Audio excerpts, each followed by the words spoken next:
Bem, para aqueles que não me conhecem, meu nome é Alexandre, eu sou ali da cidade de Uberaba. Sirvo ao Senhor ali com a minha família, com os irmãos ali na igreja local, no bairro Beija-Flor, uma igreja jovem que começou em 2018. E eu era membro da igreja ali na Constituição.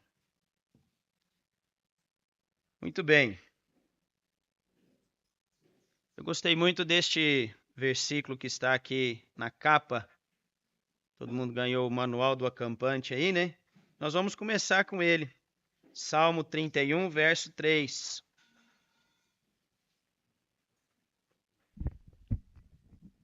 Salmo 31 e o versículo 3.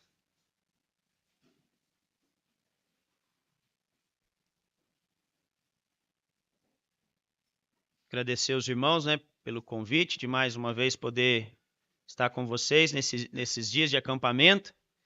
E a nossa oração é que sejam dias abençoados mesmo, de edificação diante da palavra. Vamos ler então, Salmo 31, verso 3. Porque tu és a minha rocha, a minha fortaleza.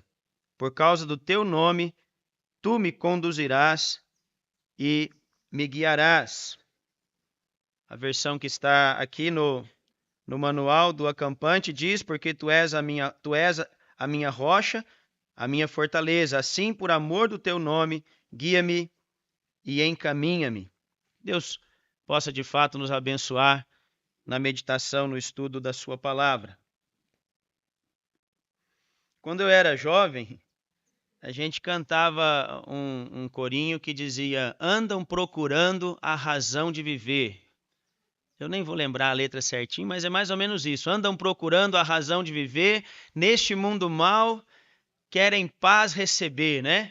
Fazem seus caminhos tentando achar algo que para a vida ou na vida valor possa dar. E talvez esse continua sendo o dilema, né?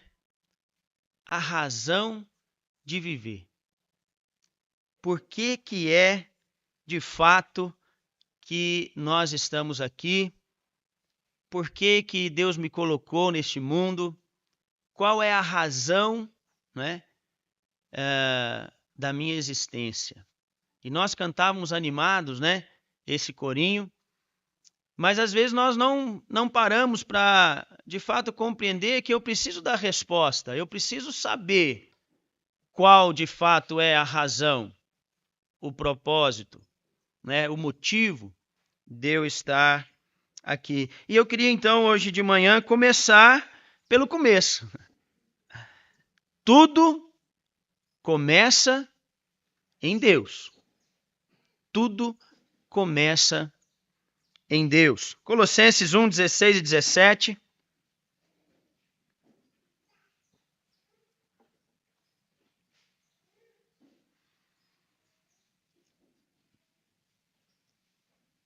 Colossenses 1, 16 e 17 diz: pois nele foram criadas todas as coisas nos céus e sobre a terra, as visíveis e as invisíveis, sejam tronos, sejam soberanias, quer principados, quer potestades.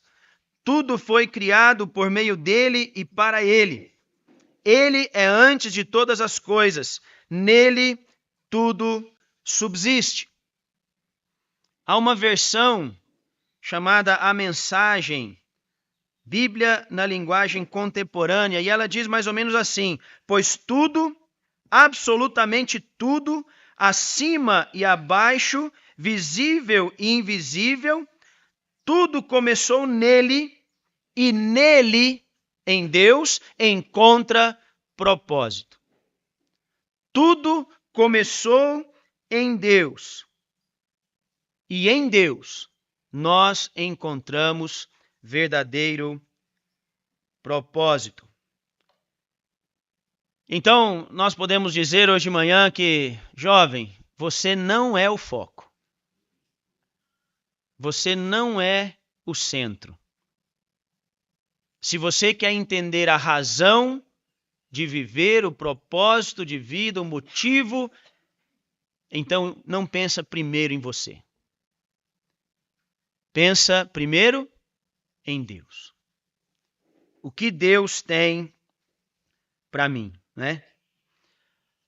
Nesse sentido, né, nessa linha de pensamento, então, é claro, o meu propósito de vida, ele vai ser maior do que as minhas realizações pessoais, vai ser certamente maior do que eu ter paz de espírito aqui neste mundo, ou mesmo de eu encontrar a felicidade, que é uma busca também dos homens, né, daqueles que não conhecem a Deus, querem ter paz, querem ter felicidade, querem ter realizações. Se eu deixo de pensar em mim em primeiro lugar e começo em Deus, o meu propósito de vida vai muito além de todas estas coisas. E ainda nessa linha de raciocínio, eu posso afirmar que o propósito de vida para mim, né, a razão de eu estar aqui, se ela começa em Deus, este propósito, esta razão vai muito além de família, de carreira e de qualquer sonho ou ambição que você tenha. Porque não diz respeito a você, diz respeito a Deus. Começa em Deus, é a vontade de Deus. Não é a sua nem a minha vontade. E isso traz uma clareza e de uma certa forma, quando nós conhecemos a Deus e como Deus é bom, como Deus é maravilhoso para nós, isso tira um peso das nossas costas. Eu, pelo menos, quando eu entendi que não é o que eu quero, eu fiquei aliviado. Eu falei, então é só me entregar nas mãos de Deus. E seja feita a vontade de Deus. Então, se nós queremos saber a razão pela qual estamos aqui, não somente aqui no acampamento, mas aqui neste mundo, né? Nós precisamos sim começar em Deus. Você e eu nascemos com um propósito, Deus nos criou com um propósito, e nós precisamos, para sermos de fato felizes, para encontrarmos paz, para que tenhamos esperança, nós precisamos cumprir este propósito de Deus. É conquistar aquilo pelo qual um dia fomos conquistados, né? Fomos criados por Deus, nós os que cremos em Cristo fomos comprados por Ele, redimidos, resgatados. E nós só vamos encontrar satisfação, contentamento, nós só seremos realizados quando nós de fato cumprirmos este propósito. Não a nossa vontade, mas o propósito de Deus. Então erramos quando começamos em nós. Erramos quando se trata de entender a razão, né? A razão de viver. Fazemos perguntas como, o que eu quero ser? Você já fez essa pergunta, né? O que eu quero ser? O que eu devo fazer da minha vida? Quais os meus objetivos? Que carreira eu quero seguir? Essas perguntas colocam o eu no centro. O que eu quero ser? Quais são os meus sonhos? Quais são os meus objetivos? O que eu quero alcançar? O que eu quero provar e viver nesta terra? E a minha sugestão hoje de manhã é que você precisa esquecer o eu, deixar o eu de lado e perguntar o que Deus tem para mim. O que Deus quer que eu seja? O que Deus quer que eu faça? Onde Deus quer que eu esteja? Jó 12:10. Quando eu concentro tudo em mim mesmo, eu nunca vou encontrar a verdadeira razão de estar aqui. Mas olha o que diz Jó 12:10.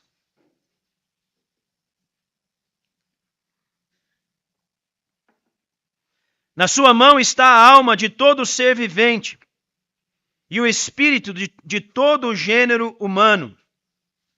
A versão na linguagem de hoje diz: a vida de todas as criaturas está na mão de Deus. É Ele quem mantém todas as pessoas com vida. É Ele quem mantém todas as pessoas com vida. Estamos nas mãos de Deus. Você não vai descobrir qual é a razão de viver olhando para si mesmo, olhando para dentro de você. Você não vai descobrir. Tudo começa em Deus. Então, nesses dias e nas oportunidades que nós tivermos juntos, para de olhar para si e procura, juntamente comigo e na direção do Espírito Santo, que os nossos olhos sejam abertos para que nós possamos olhar para Deus. E olhando para Deus, esperar de Deus a sua direção, a sua orientação, os bons conselhos que vêm da parte do Senhor. Eis aqui uma verdade: nós só existimos porque Deus desejou, Deus quis que assim fosse. Eu e você só existimos pela vontade de Deus. Um certo comentarista, ele escreveu assim: você foi feito por Deus e para Deus. E até que compreenda isto, a vida jamais fará sentido. Essa aí é boa de você anotar. Ó. Pega aí o seu manual, a caneta que você ganhou. Eu vou repetir para você anotar. Olha que coisa interessante. Você foi feito por Deus e para Deus. Até que compreenda isto, a vida jamais fará sentido. Somente em Deus nós vamos saber nossa origem, nossa identidade, o significado da nossa vida, nosso propósito, nossa importância, nosso destino. É em Deus que nós descobrimos todas estas coisas. E qualquer outro caminho, qualquer outra direção, qualquer outra busca é certamente um beco sem saída. Os homens, e muitas vezes o mundo religioso, procura usar Deus para os seus próprios propósitos e realizações. Então, eu quero alguma coisa, eu quero ser, eu quero alcançar, eu quero ter, então eu busco a Deus para que, através de Deus, eu cumpra as minhas realizações, os meus planos e meus propósitos. Tentamos usar a Deus para cumprir as nossas próprias realizações, quando que deveria ser o contrário, né? Nós deveríamos nos colocar nas mãos de Deus para que Deus cumpra em nós os seus planos e seus propósitos. Para que Deus realize em nós a sua própria vontade. Romanos 8 e 6. Vamos ler mais esse texto.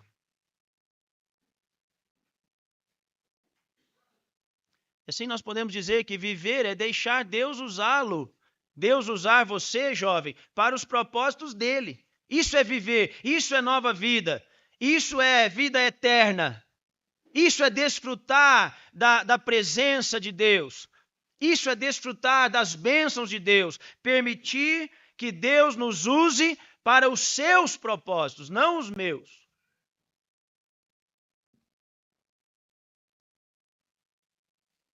Romanos 8 e 6 diz: porque o pendor da carne dá para a morte, mas o do espírito para vida e paz. A NVI diz assim desse texto: a maldade da carne é morte, mas a mentalidade do espírito é vida e paz. Nós precisamos reconhecer a nossa tendência, a nossa inclinação, o pendor da carne, a inclinação da carne é morte. É buscar e amar as coisas das trevas. Mas aquilo que Deus tem para nós é paz, é vida. E sempre com abundância. Aquela versão na linguagem contemporânea desse texto, Romanos 8:6, diz assim: ficar obcecado consigo mesmo nesta questão é entrar num beco sem saída. Quem olha para Deus é levado para um campo aberto, uma vida livre e espaçosa. Eu gostei dessa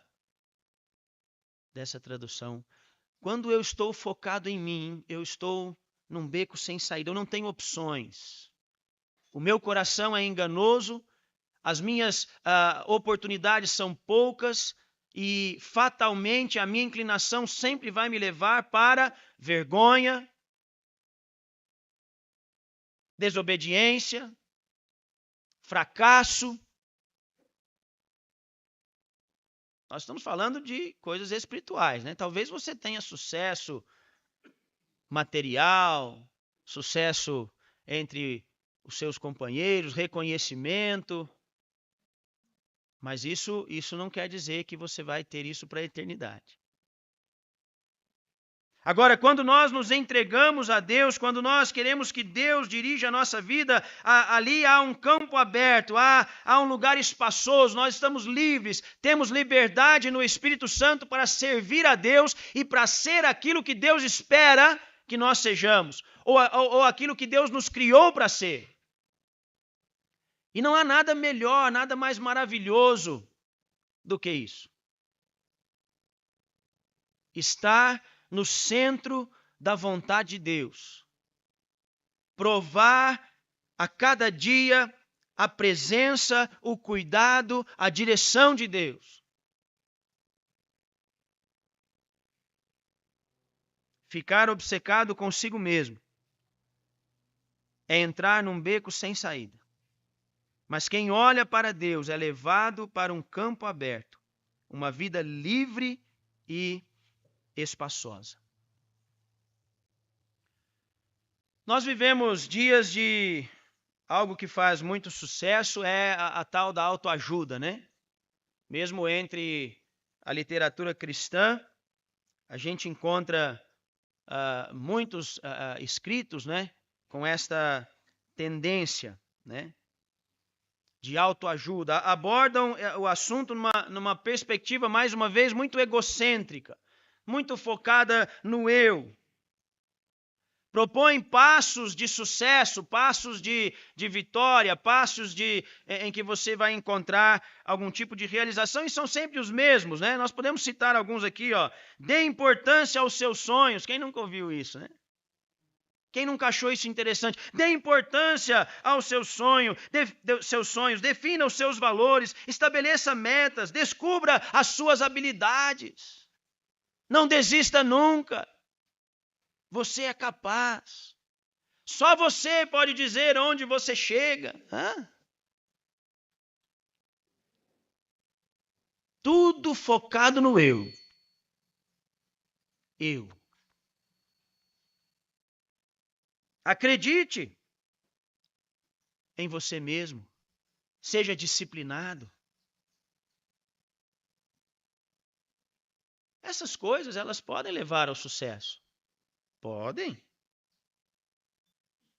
Podem fazer alguém bem-sucedido, de fato. Agora, ser bem-sucedido e cumprir o propósito de Deus são coisas distintas, diferentes. Nem toda pessoa bem-sucedida está cumprindo os planos e propósitos de Deus na sua vida. Então, a Bíblia não é um livro de autoajuda. A palavra de Deus não é um livro de autoajuda. A palavra de Deus é o manual do construtor, que vai mostrar para nós a razão pela qual nós fomos criados. Por isso, precisamos nos dedicar mais ao estudo da palavra de Deus.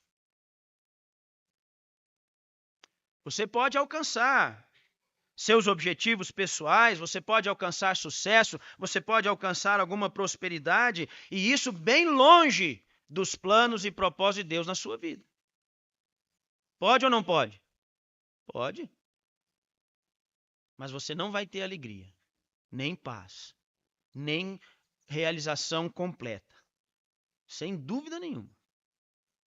Porque só aquilo que Deus preparou para nós é que preenche todo o vazio que há em nossos corações. Mateus 16 e 25. Olha o que a Bíblia diz aqui.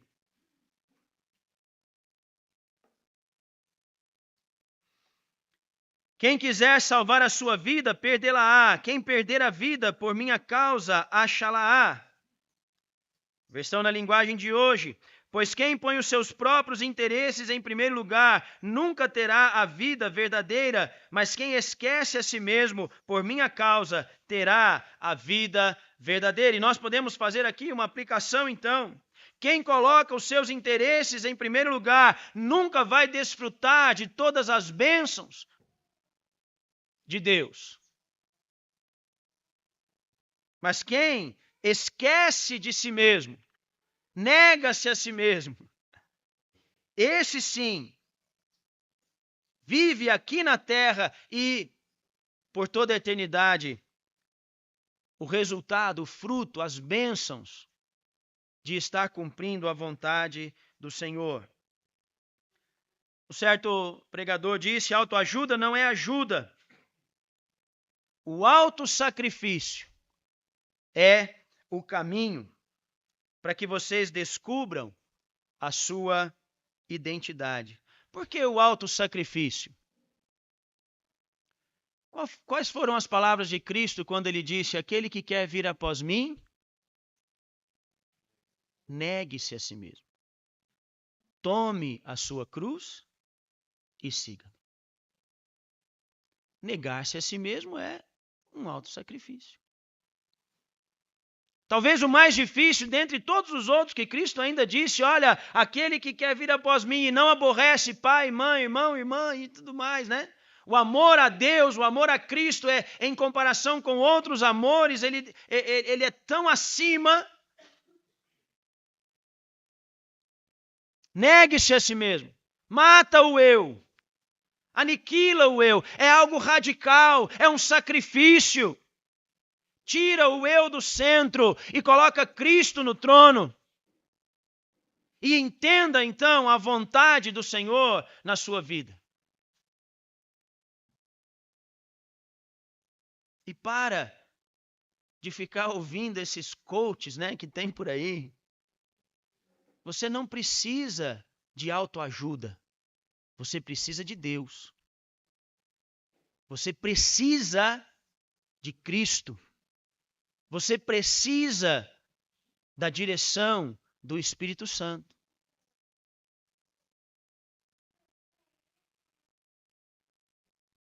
Será que eu preciso de alguém que vai me dizer qual a profissão eu devo seguir? E aqui eu vou dar uma opinião pessoal. Será que eu preciso fazer um teste vocacional para entender o lugar que Deus me quer? Em que área Deus me quer? Onde eu vou servir a Deus para glorificar a Deus? Será que eu preciso de alguém para apontar para mim a maneira como eu vou viver e fazer as minhas escolhas e decisões?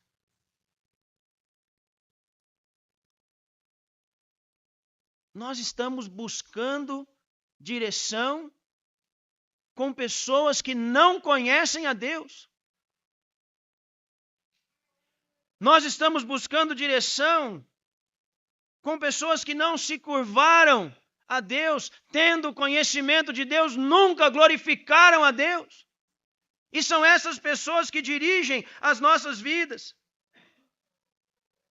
Com as suas palavras de autoajuda, de ânimo, levantando a nossa autoestima, dizendo que nós somos importantes, que nós somos alguém, que nós vamos alcançar, que não há limites para nós e que foguete não dá ré. Né? Não, você não precisa nada disso. Você precisa aqui, ó. Você precisa entrar, está querendo saber profissionalmente em qual área você vai trabalhar?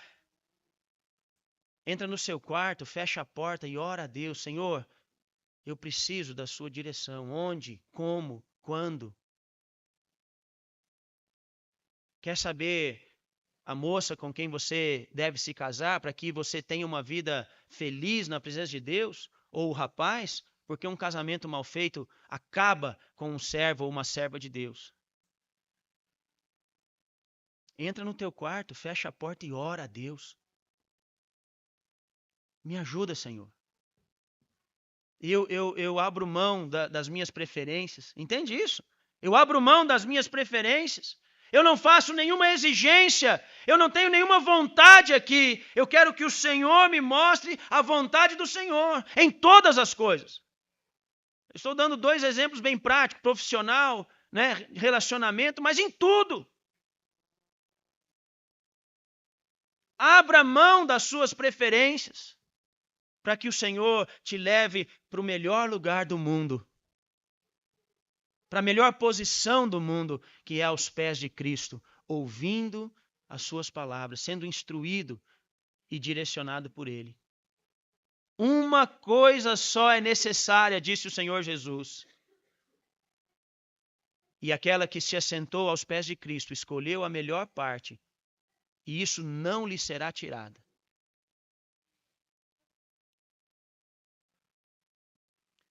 A verdade, jovens,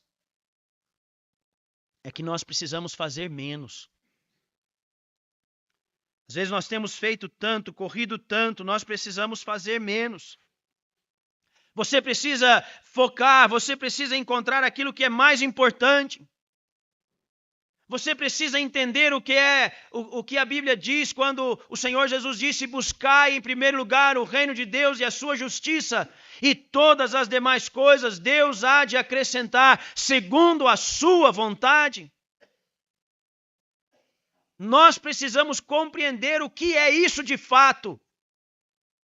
Buscar em primeiro lugar o reino de Deus e a sua justiça. O que mais importa? O que Deus queria fazer comigo quando me criou? O que Deus quer fazer de você? O que Deus pensou a respeito de você quando te criou? Você já parou para pensar nisso? Que Deus, quando você foi concebido, Deus ali já tinha um plano e um propósito? Que pode ser que você esteja dentro dele, ou perto dele, ou pode ser também que você esteja longe desse propósito.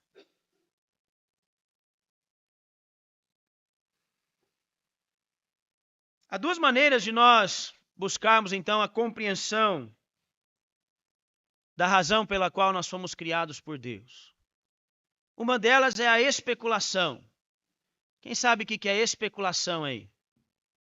Tem aí um aluno dedicado que pode dar uma explicação de especulação. Eu vou pedir para alguém, hein? Se ninguém se manifestar. O meu companheiro. Heine. O que quer dizer especulação, meu jovem? Difícil?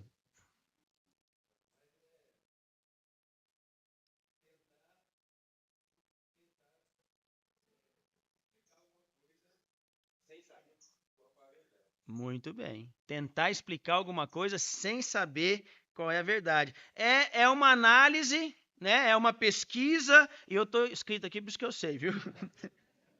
Sem fundamento. Aquilo não é palpável, né? Ela está baseada num raciocínio abstrato. Eu acho, eu penso, pode ser que... Toda teoria ela é assim. Não está baseada em fatos, em algo concreto, palpável, firme. Né? Então, se eu quero entender a razão pela qual eu fui criado, eu não vou buscar pressuposições, né? Eu não vou buscar algo que pode ser ou pode não ser. Eu vou buscar a revelação. A revelação da parte de Deus é firme, é verdadeira, é confiável, porque Deus não é um homem para que minta. Então, eu tenho especulações, eu tenho teorias, e eu tenho a revelação.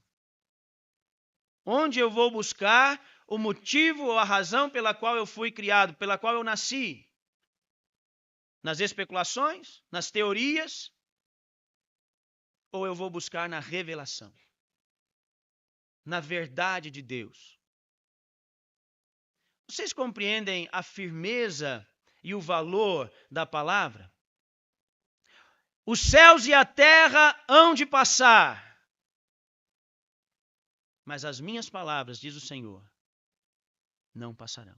As tuas palavras, ó Deus, permanecem firmes nos céus.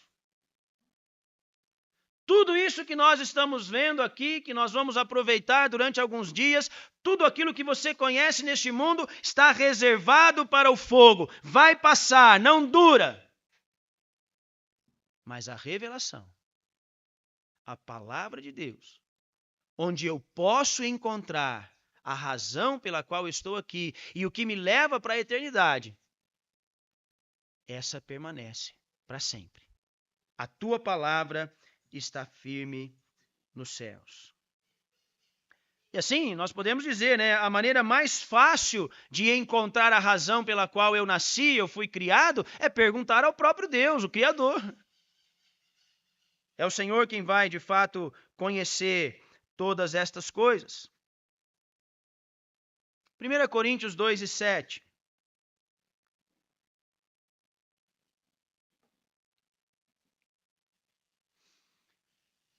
Nós encontramos nesta revelação, na palavra de Deus, não é? Aquilo que nos direciona e talvez aquilo que é o mais importante, não é? Os propósitos mais importantes para nós. Por que estamos vivos? Como a vida funciona? O que eu devo evitar? O que eu posso esperar do amanhã? Tudo isso eu vou encontrar respostas na palavra de Deus.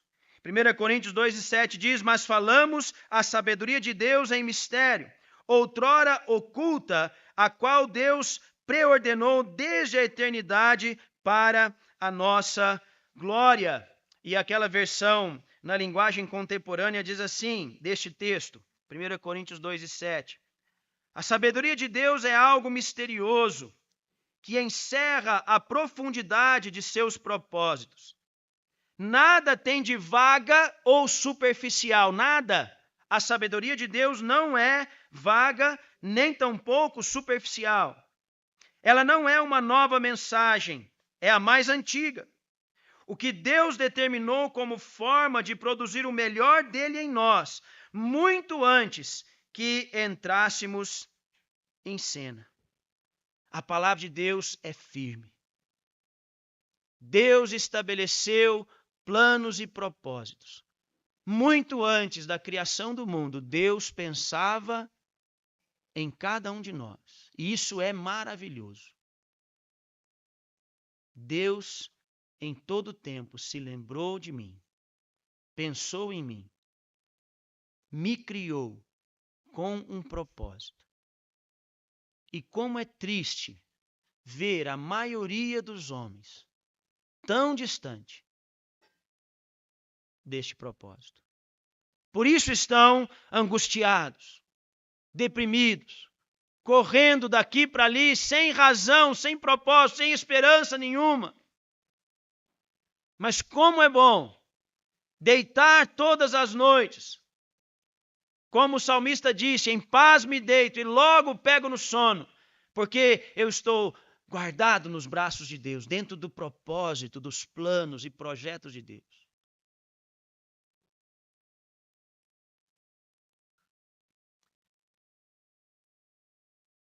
Assim, Deus é o ponto de partida.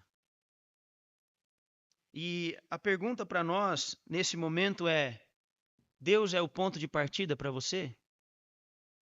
Quando você pensa na razão pela qual você está aqui neste mundo, quando você pensa no futuro, e eu espero que você não pense no futuro só aqui nesta vida, mas você pense na eternidade, esse é o futuro daqueles que temem a Deus, daqueles que conhecem a Cristo como Senhor e Salvador. Você tem Deus como ponto de partida ou você tem as suas vontades, seus planos, seus sonhos como ponto de partida.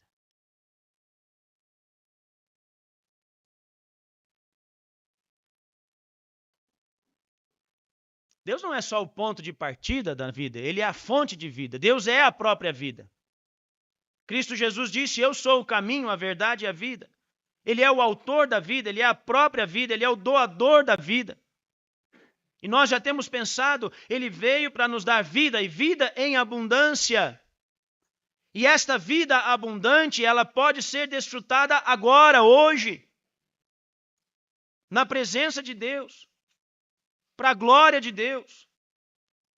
Nós vamos falar um pouquinho mais sobre isso, mas essa deve ser a primeira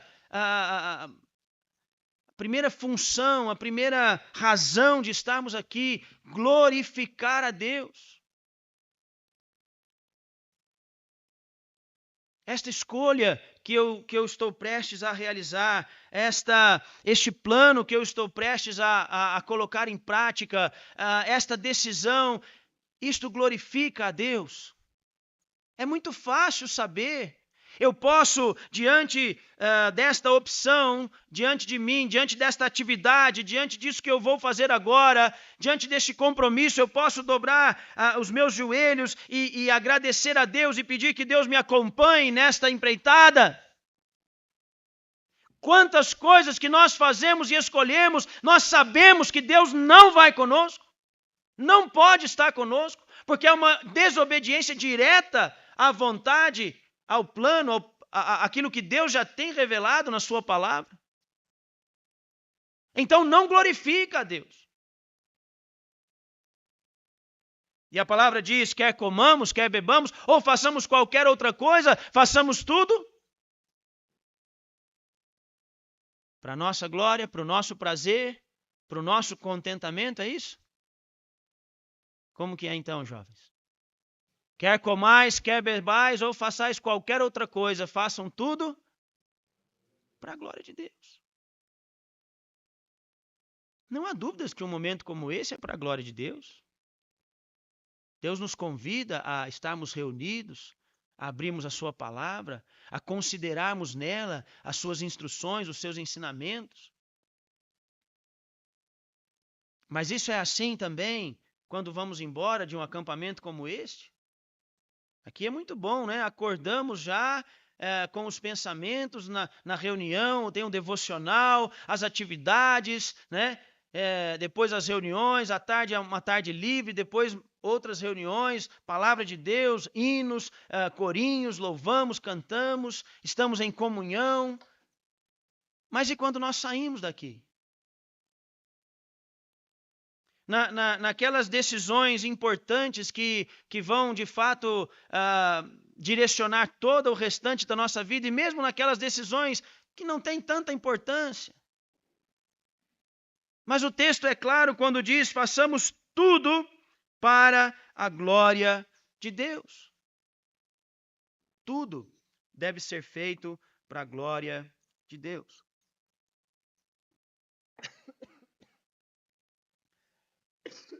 Perdão. Isaías 44, verso 2. Os minutinhos que me restam aqui, essa parte vai até 10h40, eu posso ir até 10h40, né, irmão? Ou tem que ter um tempinho antes? Não, 10h40. Isaías 44, 2, assim diz o Senhor, que te criou, que te formou desde o ventre. Uma outra versão diz, eu sou o seu Criador, você estava sob meus cuidados, mesmo antes de nascer. Eu sou o seu Criador, diz o Senhor. Você, jovem, estava sob os cuidados de Deus, mesmo antes do seu nascimento. E aqui nós podemos dizer, então, com toda a firmeza, com toda a certeza, você não é um acidente. Eu não sou um acidente.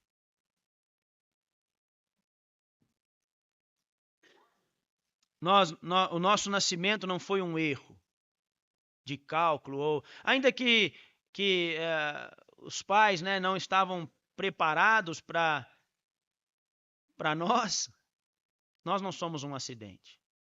Eu, às vezes, falo que os meus 2 primeiros filhos foram planejados, né? E a Laurinha, a última, não.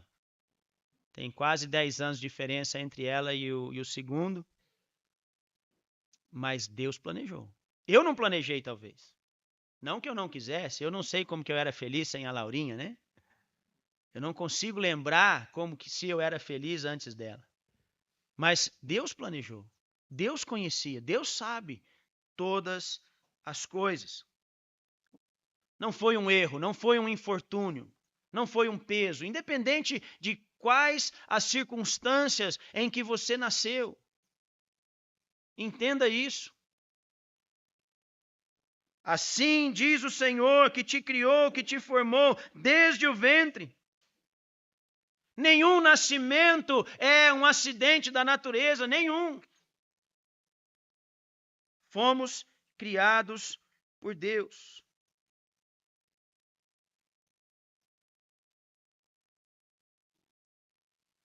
Aliás, nós podemos dizer, Deus aguardava você.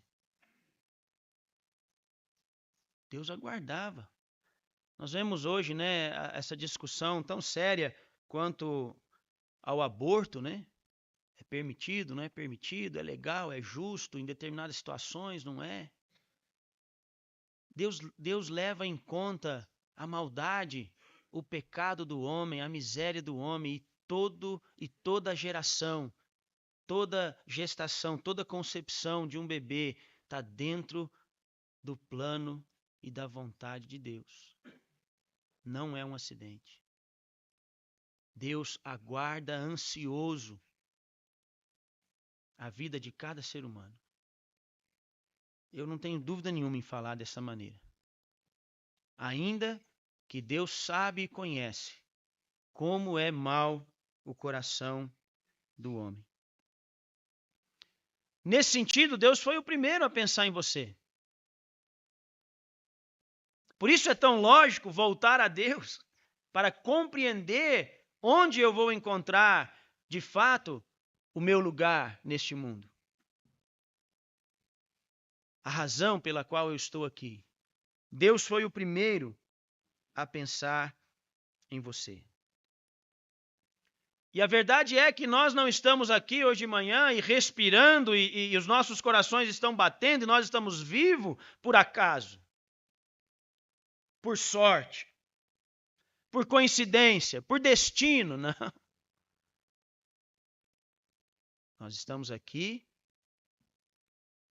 porque Deus domina acima de todas as coisas e Deus nos tem mantido vivos. Porque Deus tem planos, Deus tem propósitos. E você está vivo aqui, neste acampamento, porque Deus quis criar você. Deus quis criar.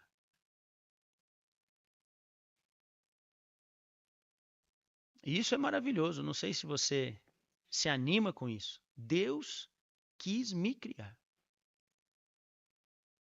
Deus quis te criar. O Salmo 138 e o verso 8.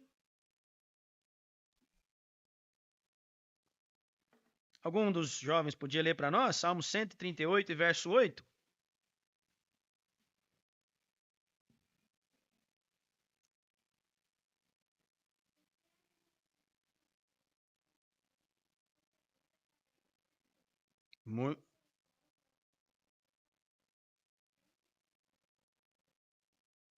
Muito bem.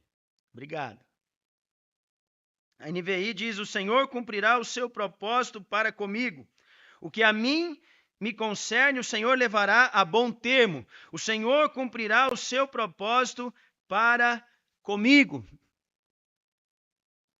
À medida que eu compreendo esta graça, este cuidado de Deus em me criar com um propósito, à medida que eu me entrego, que eu me rendo ao Senhor, é Deus quem levará isso a bom termo. Deus cumprirá na minha vida o seu propósito.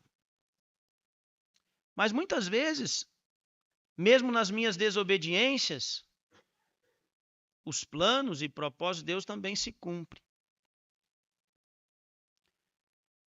E eu não vou entrar aqui na questão, mas ainda que seja difícil a nossa mente acomodar estas coisas, né? Compreendê-las, mas a Bíblia ela nos traz a ideia da eleição, da soberania de Deus, mas também da responsabilidade do homem. E ainda que eu não consiga acomodá-las, elas são verdade.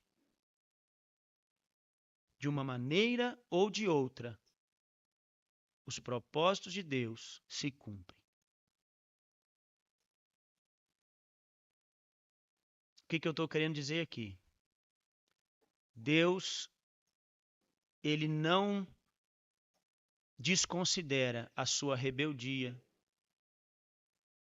a sua desobediência, a sua vontade de viver a vida do seu jeito. Deus não vai te obrigar a fazer aquilo que Deus tinha para você. Olhando ali para Romanos, os primeiros capítulos, né? Aquele texto que eu já citei, tendo conhecimento de Deus, não lhe deram graças, antes vamos ler lá para não citar errado, né? E Deus, então, por fim, entrega àqueles homens as suas paixões.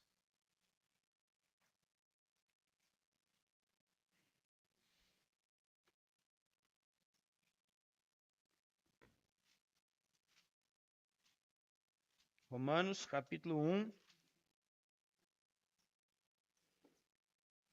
21, né?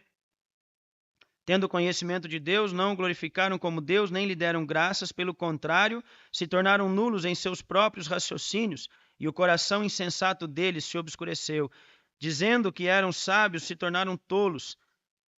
Trocaram a glória de Deus, do Deus incorruptível por imagem semelhante ao ser humano corruptível, aves, quadrúpedes, répteis. Por isso Deus os entregou à impureza pelos desejos do coração deles, para desonrarem o seu corpo entre si. Eu estou trazendo isso porque o texto aqui, de fato, está falando, olha, Deus levará isso a bom termo. No fim das contas, todas as coisas acabam cumprindo o propósito de Deus. Levando em conta que Deus é onisciente, levando em conta que Deus não está preso ao tempo, passado, presente e futuro. Eu não sei se nesse final eu acabei confundindo vocês, mas a eleição, a soberania de Deus, mas a responsabilidade humana são verdades que estão aqui. E se você não partir de Deus, se você não tomar a decisão consciente, inteligente, baseado na palavra, que se eu quero entender o meu propósito, o plano, a razão de eu estar aqui, eu preciso começar em Deus. Isso não vai mudar o fato de Deus ser soberano, de que o principado está sobre os seus ombros. A única coisa vai trazer sobre a sua vida tristeza, prejuízo, fracasso. Se você é um cristão, vai trazer detrimento no dia do tribunal de Cristo. Se você ainda não chegou ao arrependimento e à fé, e permanecer desta maneira, rebelde a Deus e à vontade de Deus, amando a sua própria vontade, seus próprios planos, o fim é a condenação. Mas que estas considerações que nós temos feito nos façam despertar. Foi Deus quem te criou. Deus foi o primeiro a pensar em você, assim como você é. No lugar que você nasceu, no lar em que você nasceu, os seus pais tinham tudo que Deus precisava para criar você. Desse jeito. Porque Deus tem um propósito. Os meus pensamentos a vosso respeito são pensamentos de bem, pensamentos de paz, para que vocês alcancem e tenham esperança. O que Deus tem para nós é o melhor, jovens. O que você tem para você não é o melhor. O que o mundo tem, o que seus pais querem para vocês nem sempre é o melhor. Mas o que Deus quer é o melhor. E é uma busca pessoal. Eu vou terminar com essa consideração. É uma busca pessoal. A gente sempre quer que o outro diga o que eu tenho que fazer, né? Nós somos muito preguiçosos. Nem naquilo que diz respeito à vida e morte, nós queremos ir atrás e estudar e considerar, para que eu tenha certeza daquilo que eu estou fazendo. Não. Os homens gostam de seguir pessoas. Se ele disser, então nós fazemos. Porque tem preguiça de buscar, de estudar, de se empenhar, de orar, de esperar. Calma, espera. Tenha convicção e clareza daquilo que Deus tem para você. Estuda, sacrifica. Deus vai falar. Aquele que busca... A turma dormiu. Acorda, gente. Aquele que busca, acha. Aquele que bate, aquele que pede. Então, mas a gente tem que buscar. A gente tem que bater. E a gente tem que pedir. Tá? Que Deus nos abençoe e que no decorrer, né, dos estudos nós possamos nos fazer mais animados e prontos a compreender, não a buscar os nossos planos e vontades, mas compreender qual é a boa, perfeita e agradável vontade de Deus nas nossas vidas. Amém.